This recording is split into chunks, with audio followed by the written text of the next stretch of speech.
What's going on, everyone? So here I am diving into audio and video. So I've been trying to do a lot more videography with a lot of people. I wanted to come out and make a personal video from my camera instead of my cell phone or off of my computer. A lot of people ask me to do photos and videos all at the same time, which it can get very complicated, especially during a wedding. I set up a camera on a separate tripod, and then I take my other camera and make sure I'm not missing those photos. The videos were just an add-on. If you're looking to do some videography for your weddings or events and stuff like that, and you want, mainly video and some photos thrown in, okay, I mean, we could definitely do that, but for the most part, when it comes to an all-day wedding, you need to have two people. You have to have somebody behind the camera taking photos of absolutely everything throughout the entire day, whether it's going to the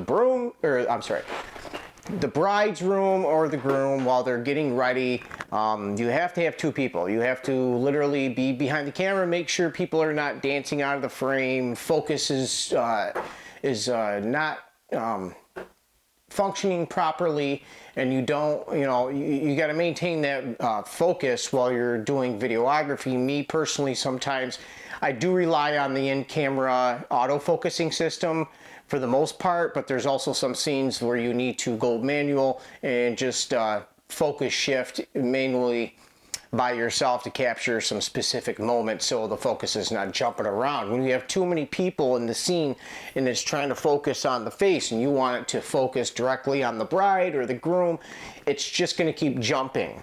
So that's another good reason to go to manual.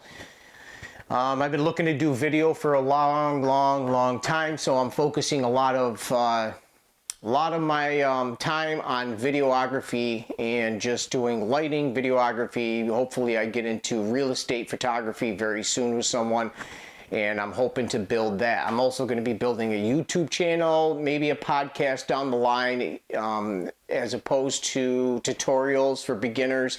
Now, I'm not saying people that are out there, professionals, know exactly how to edit or what an f-stop is, what ISO means, what shutter speed does, and how you can manipulate a photo. I'm doing this because 5 years ago I didn't know these specific things, so I figured I'd build my own channel and trying to build up on that. Basically starting off with beginners classes and tutorials and stuff like that. It's going to take a lot of time. I'm hoping to be able to stick with it and stay on the course, and hopefully people will subscribe to my channel. But at the moment, I'm just getting into getting better audio. The in-camera audio in the Nikon the Nikon Z7 or Z6 is okay at best, but it also sounds like you're echoing. So this is why I've gotten the Deborah Professional Audio Kit. Comes with two, if you can take a look, it comes with a transmitter, a receiver goes on your camera. It also comes, it comes with two transmitters, so you can have a conversation with somebody on your podcast or show or whatever you're trying to do. So the audio is a lot clearer, so this way it's not echoing or having any noise in the background. So far, so good with it for what I'm trying to do right now. For the most part, I'm just going to be adding my own audio, music, stuff like that into my videos, so like 3-4 minute clips, unless if I want to do some like crazy documentaries or stuff like that, but that's something down the line. Like I said, I'm going to be adding in some drone video and stuff like that. I'd like to do some travel videos, any type of small, like 4 to 5 minute commercials for companies out there that are looking to advertise your business. Video, you can hire me for video or photos, one or the other.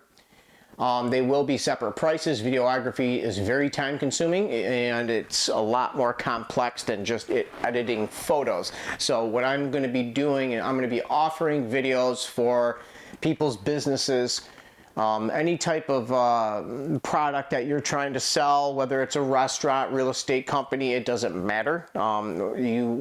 we come up with an idea together of how to create a commercial, even if it's a 2-minute clip.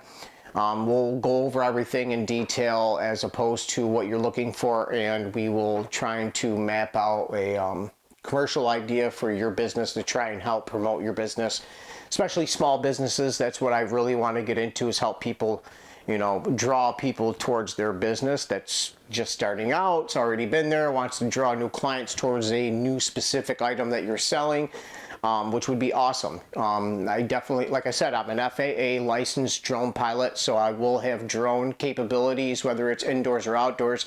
Mainly I shoot with my camera indoors, but there is other drones out there that you can fly indoors that are really small and they're like compact, more as far as like the DJI Mavic Pro, which I have, is more about this size when it's unfolded. So I'm looking to upgrade or at least get a second drone into that aspect. I did send in my Nikon Z6 to get the upgrade for ProRes Raw 12-bit 422 video output. Let me tell you, I've been hesitant to do this upgrade for the last 3 years because I didn't want to send my expensive Nikon Z6 into the mail. Yeah, I'm trying to not think about that. I just packaged it and sent it away.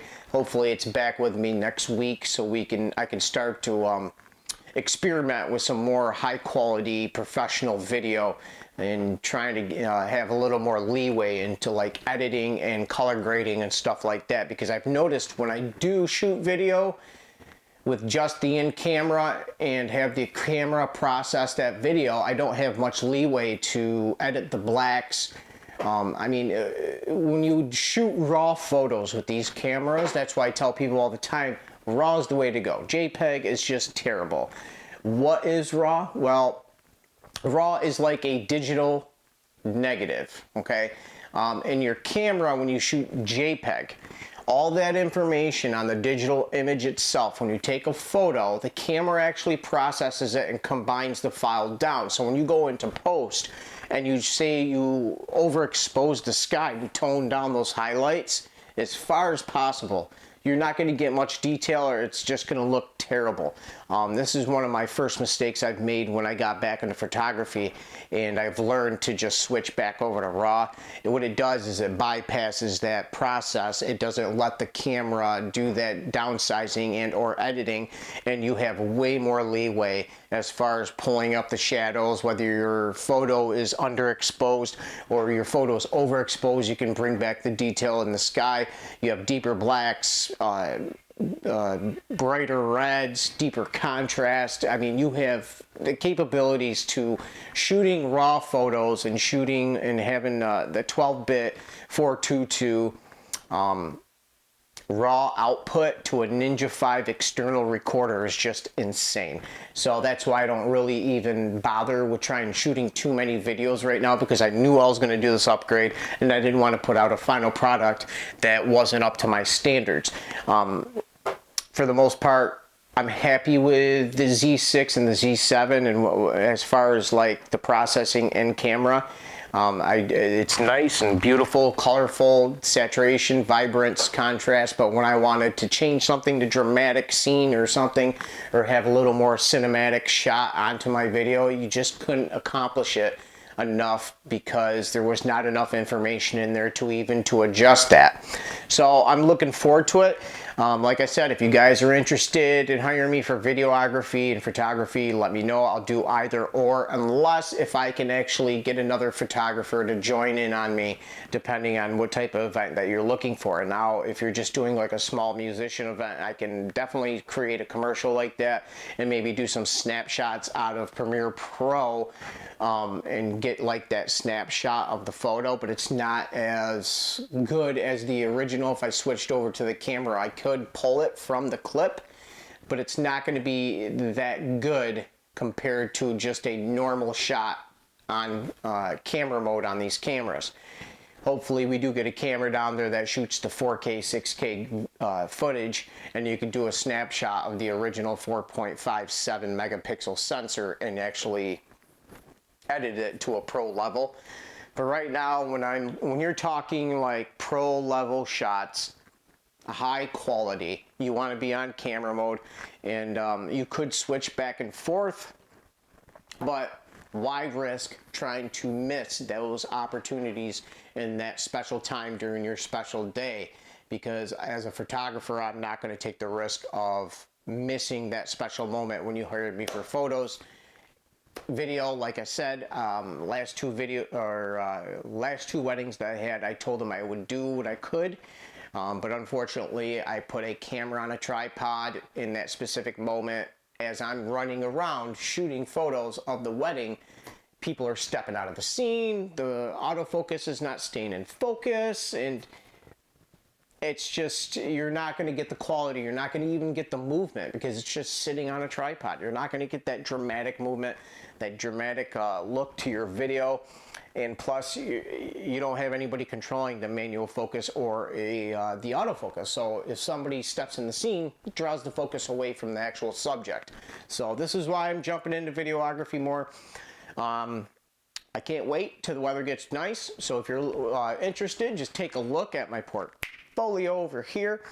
Make sure you hit the subscribe button down below, and hopefully I can build I could build a better channel here and start up some tutorials. So thank you guys. I appreciate all your support. My cell phone number is right here. Have a good night. Appreciate it.